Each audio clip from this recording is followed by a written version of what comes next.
Good day, folks. This is Greg G at Green Pastures Farm.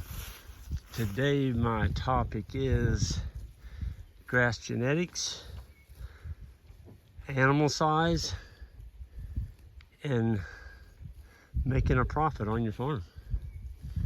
Because I'm sorry, folks, if you're not making a profit every year, you're not going to stay on that farm. Unless you have a really good high-paying job in town, which is fine. You know, if you want to supplement your cow herd with your town job, that's your business, and if that's what you're doing, just have fun and go on your way. But sooner or later, you're going to get tired of your cow herd losing money and having to prop it up with town money when you could be not doing that town job and doing what you love, spending time out here on the cow herd, on the grass, with your family, with nature every day, not having somebody breathing over your neck telling you to get going and do this and do that. Be your own boss. I highly recommend it. But what's cow size got to do with that? I'm going to explain it. So, you know, I just posted those cows yesterday on our website. There's 14 grass genetic cow-calf pairs there. The half South Pole and the calves out of them would be 3/4 South Pole. And they're all got calves on them, except for one. One's a bred cow. But anyway, they're the right size. And those cows are going to be in that 1,000 to 1,100. Maybe if they're really extremely fat on good grass, you might get them up to 12. But I'm going to tell you something. Look at the bone structure on these animals in front of me. These are the sires, so these bulls would have been the same bulls, or their older brothers are the sires of those cows. So they were sired by, 1,100 pound bulls. And these are all yearlings. These won't be sold until next year's 2-year-olds. But if they were a steer, okay, this little bull here in front of me, he's a yearling, and he's up there about, he's 750, 800 pounds. He's thick, fat, got a big old gut on him, very fine bones. And that's the kind of animal, if he was a steer, you could get him finished in 24 months.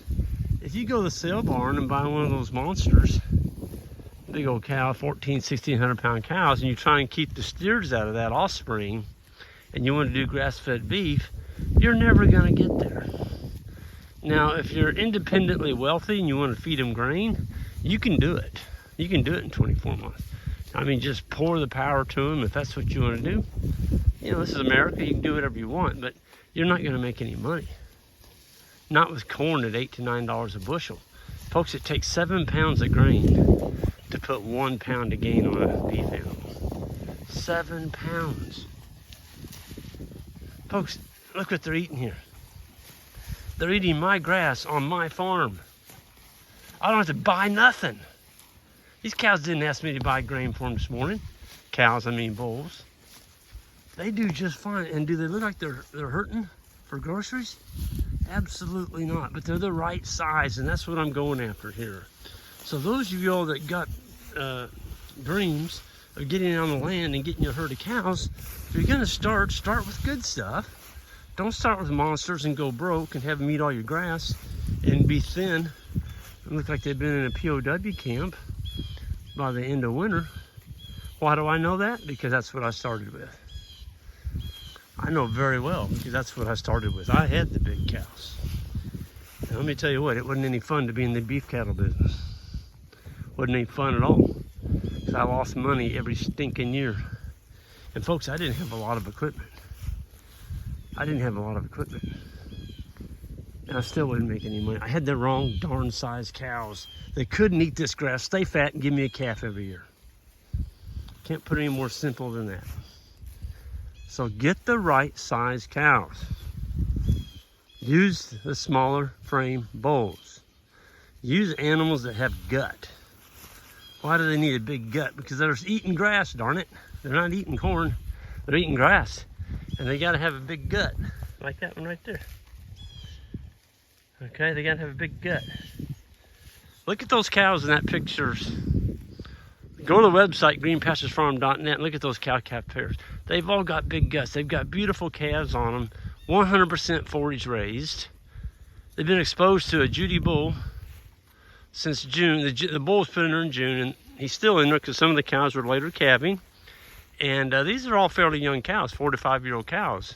And the only reason the landowner's selling them, the cattle owner, they got health issues. And I don't need to go into that, but it's just, that's what it is. And sometimes life makes you do decisions you don't want to do, but you got to do it. But anyway, I'm going to climb off my horse. I just get out, I get so upset with people crying. You go say, oh, there's no money in beef cattle. I don't care if they're bringing $3 a pound. There's still no money in beef cattle. Well, it's because your input costs are too high. You can't put it any more simpler than that. Your input costs are too high. And you've got animals that can't make it on forage, so you have to go buy the lick tubs, you got to buy the grain, you got to go get some fancy hay. And next thing you know, you're working for the animals, and the animals are not working for you. You got to have animals that work for you, or you don't need them. That's the way it is. So with that, check out that website, greenpasturesfarm.net, if you want some really nice cow-calf pairs. Don't take 20 years building a herd like I did. You can start right now. Start out with a good set of cattle and move forward, and you get cows that are going to be working for you. And that's what you want. Folks, have a good one, and we'll see you down the road. Take care.